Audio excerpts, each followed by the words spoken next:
Hi and welcome to my Metal Gear Solid series breakdown.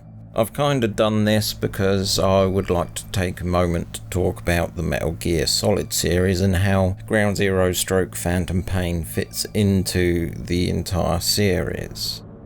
Obviously this is going to have spoilers pretty much for every single game in the Metal Gear and Metal Gear Solid series of games, so if you haven't watched or played, step away now. This isn't going to be for you. This is going to have a lot of spoilers in it. I basically wanted to do this video because there's two interesting points in the Phantom Pain. So I want to do this one after Mission 31, which is where you get the first ending in the Phantom Pain. And to me it seems logical to do a talking point here. So first things first, what we need to do is get these games in order, and I don't mean in the order of which they came out, actually in order in the series of which that they're in. So the story kind of starts in Metal Gear Solid 3, which will then lead on and set up the events for Peace Walker. Peace Walker will then tie directly into Metal Gear Solid Ground Zeroes, and then that will be followed by the most recent game, which is Metal Gear Solid The Phantom Pain. This game actually goes into the first game in the entire Metal Gear series, which is Metal Gear, which obviously then goes straight into Metal Gear 2 Solid Snake. So at this point we then get to the games that we know, because it then goes into Metal Gear Solid 1, quickly followed by Metal Gear Solid 2, and then you had a little bit of a wait for Metal Gear Solid 4. In being able to talk about these games, I need to do sort of a summary of what the games are and how they work. So in this I will be tackling, a basic breakdown for story beats for the numbered entries of the Metal Gear Solid series. After that I'll do a basic breakdown of the story beats for the Metal Gear series. And then finally I'll be tackling Peace Walker before dealing with the Phantom Pain and Ground Zeroes.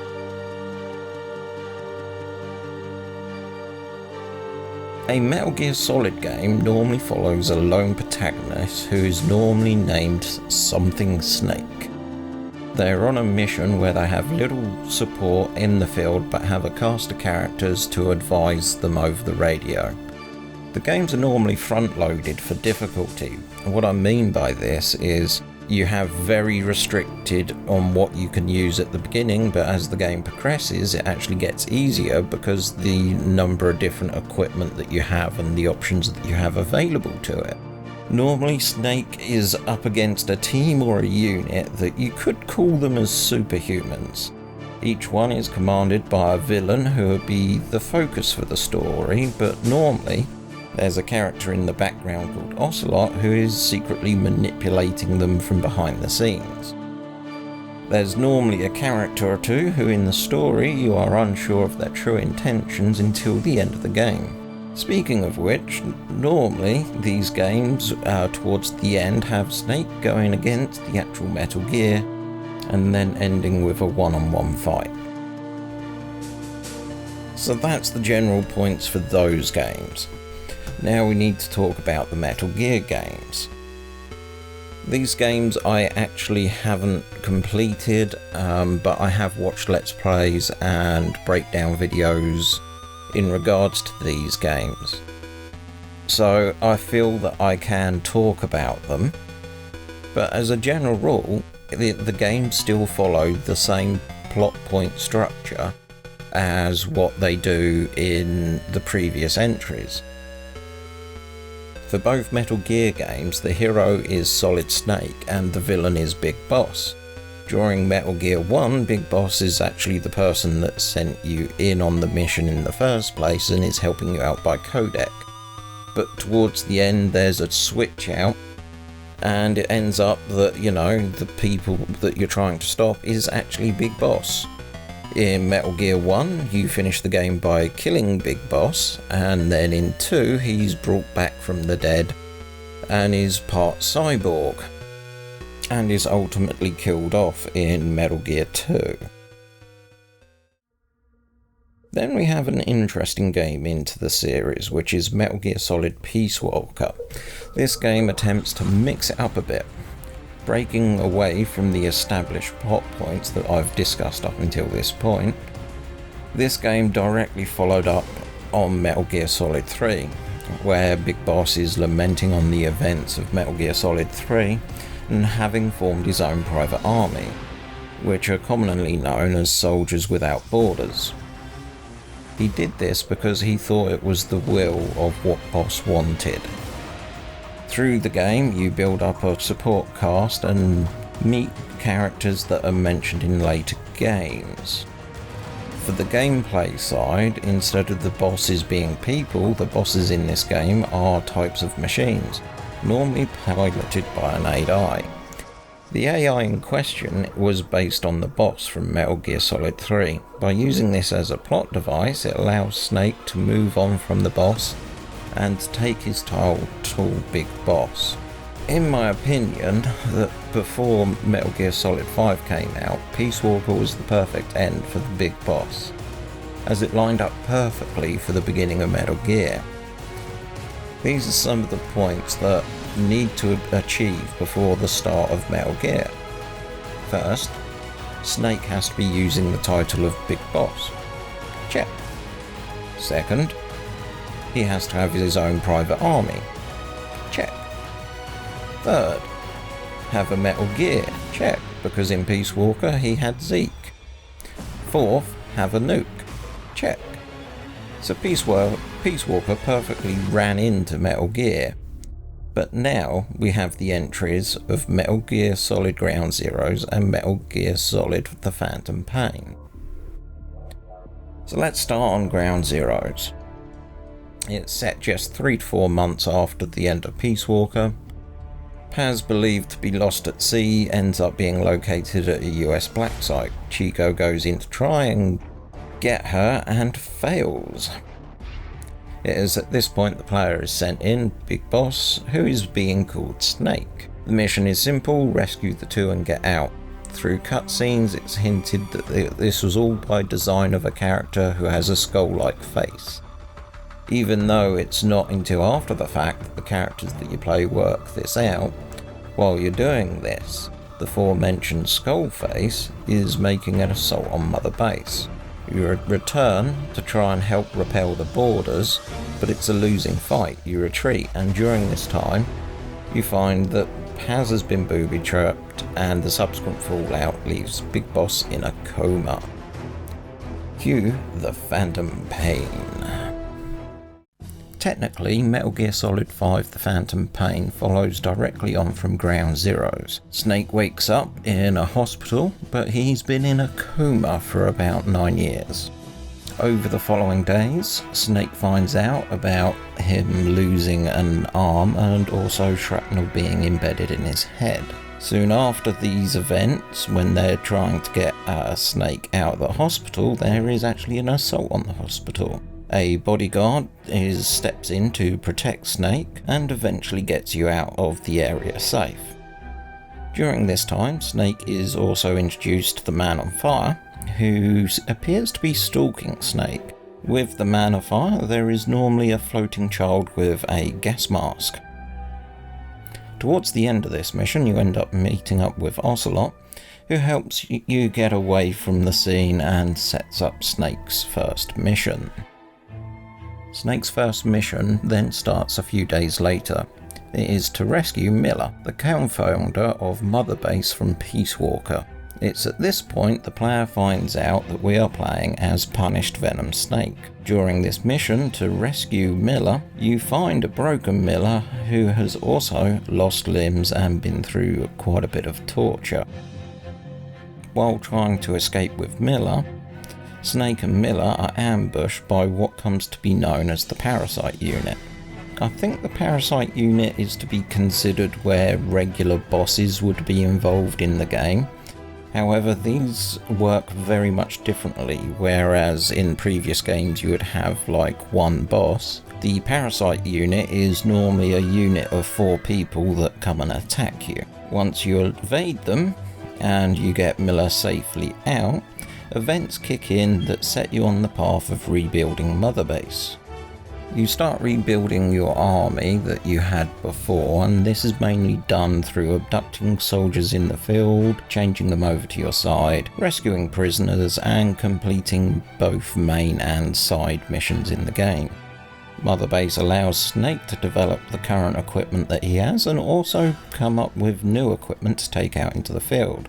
It also supports Snake in the field by giving real-time information and giving access to various types of bombardment that you can use within a mission. You also get to set up a combat unit that allows you to perform special operations to be able to gain more resources for Mother Base, with the end goal of learning about Cypher Skullface and his organisation, with the intent to get back at them. During this process, Snake gains buddies that he can take into the field that give various tactical abilities. You also come across a kid called Eli, who will end up turning into Liquid Snake. As the missions progress and you gain more and more information, Snake learns about a Metal Gear that's being constructed and also a bioweapon that is under Skullface's control. Snake, Miller and Ocelot take the steps needed to be able to stop Skullface and his plans, ultimately ending with the defeat of Skullface and the Metal Gear.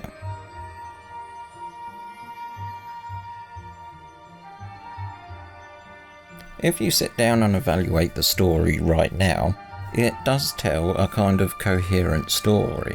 The structure seems a bit odd because when you started the game on about Mission 3, it said Chapter 1, and Chapter 2 occurs after this point, so any reasonable person would think that, we're only about halfway through the story, but this is also the end of the actual game. If you sit down and look at the missions and the mission names and plot the course of the events, you can pretty much gauge that if you was to dump the current idea, which is this first part of the game is Chapter 1 and what follows is Chapter 2, but instead work it in clumps of, say, Mission 4 through to 12 is Chapter 1, that way you end on your first big encounter with a Metal Gear, then say from that mission through to meeting Eli, that would be Chapter 2. And then Chapter 3 would be from having Eli on Mother Base through to this point here, with anything that comes after this point serving as an epilogue. However, if this is true, why is it called Chapter 2 and not the epilogue? There are questions left at the end of the game, but every Metal Gear Solid game does this. So in the first part of this video I summarised some plot beats that all the previous games have adhered to. So let's try and apply that theory to this game. So, we are Punished Venom Snake. Check. There is a unit of bosses that you have to get through. In this case it is the Parasite unit, who there are 3 types of, and there is 4 of them in each unit. They are all under control of Skullface, who ends up being your big target through this part of the game. In regards to Ocelot being in the background and manipulating things, if you base it off this ending, he does not appear to be manipulating things from the background. It is also, at this point of the game, pretty much everyone's intentions are understood, so there's not really any misdirection going on there. The only character who does not get closure from this ending is Quiet. At this point, you do not know her true intentions. You do have to have a fight with the Metal Gear of this game, but you do not have a one-on-one fight with Skullface. Instead, it's handled like this.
yourself.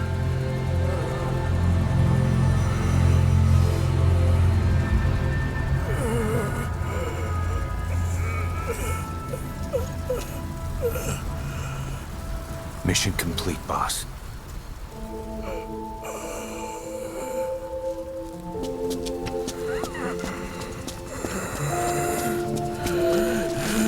Kill me! Kill me! And in case you don't pull the trigger, this is what happens.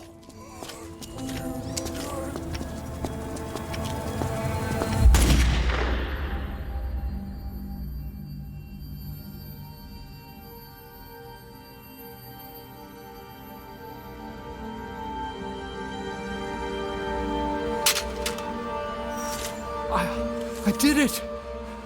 Revenge! So from a story point aspect, either way, Skullface will die.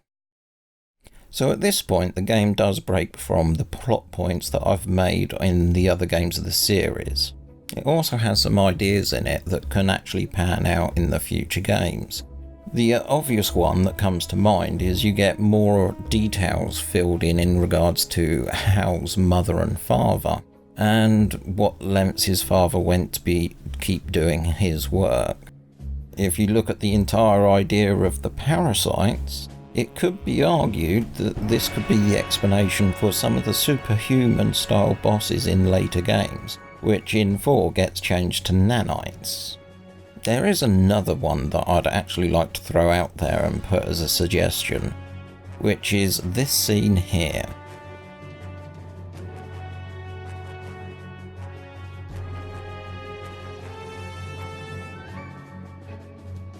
As you saw, a weapon materialised in front of the character in the video. What I am wondering is perhaps this is to give a nod to the fact that in games that follow, you end up having a huge arsenal of weapons on your character with no space to carry it. So maybe this is foreshadowing of technology that is used to be able to portably store large weapons in small places, but that's just one of my ideas.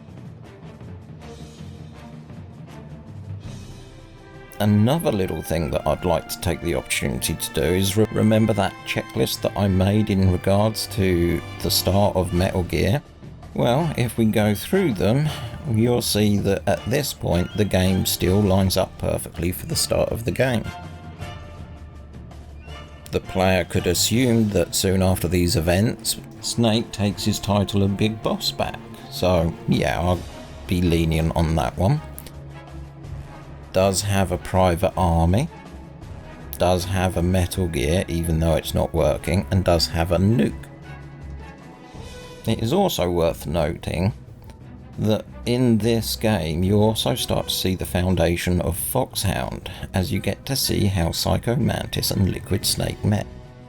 Even though it kinda works, there's also a few inconsistencies too. The first one is a minor quibble, so I may as well deal with that straight away, and it's actually a problem with the open world.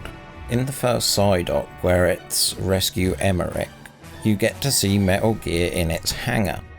So why not, after this mission, set up a permanent observation on that location to see if anything happens, or just go back there periodically and destroy whatever's there to prevent the construction of another Metal Gear. It's just one of those problems with having an open world game whereby a lot of the later content is still accessible early on in the game, so it just breaks the game flow a little bit, just like I did with that sentence. Another thing that's brought up in the tapes that you discover after the end of the game is the idea of Skullface is he's been shadowing Snake all through Metal Gear Solid 3, and he was there to clean up the mess or help out as needed. A lot of people kind of take insult to this idea because it takes away from Metal Gear Solid 3. But there is something that I find interesting about this, which is if you look at it, there is something that is constantly following Snake all the time through Metal Gear Solid 3, and that's the camera. So it does leave me wondering if Skullface is some sort of metaphor for the player. I don't know, I'll let you mull that one over. The next one is just sheer breaking the canon of the series. If we take a look at Miller in The Phantom Pain, when we rescue him, he's missing an arm and a leg. Now if we go to the art book of Metal Gear Solid 1, here is a picture of Miller. I think you can quite obviously see the problem that I'm pointing out here, the fact that Miller in this picture has both arms and both legs. I'm sure there will be people arguing, but that's just a body double of Liquid Snake pretending to be him, but as far as we can tell, this is the artwork provided for Master Miller. We can also rule out a prosthetic because we already know how Snakes works, and through Metal Gear Solid 2 and 4, we also get to see how the technology evolves in regards to prosthetics. Nothing close to what you see in this image, so it's just an annoying change that was made to the game. But right now, all in all, I would have to say if the game had ended here, I'd have been happy. Yes, there'd be a few unanswered questions, but like I say, that is all part of the idea of what Metal Gear Solid is. It doesn't leave any gaping holes. I mean, me talking about Miller, that's probably closer to a nitpick than anything else. But I would have been happy. But for what happens next and what I think on how Chapter 2 is handled, you'll have to wait for the next part of this video, which will be once the finale of the series is posted. So, if my calculations are not wrong, that should be around November the 4th, and you'll be able to get to see how I think the second part of the game panned out. I know that there is no real conclusions to be drawn here, but I need to do this video to be able to explain why I think what I do about the second part of the game. So till then, have a good one.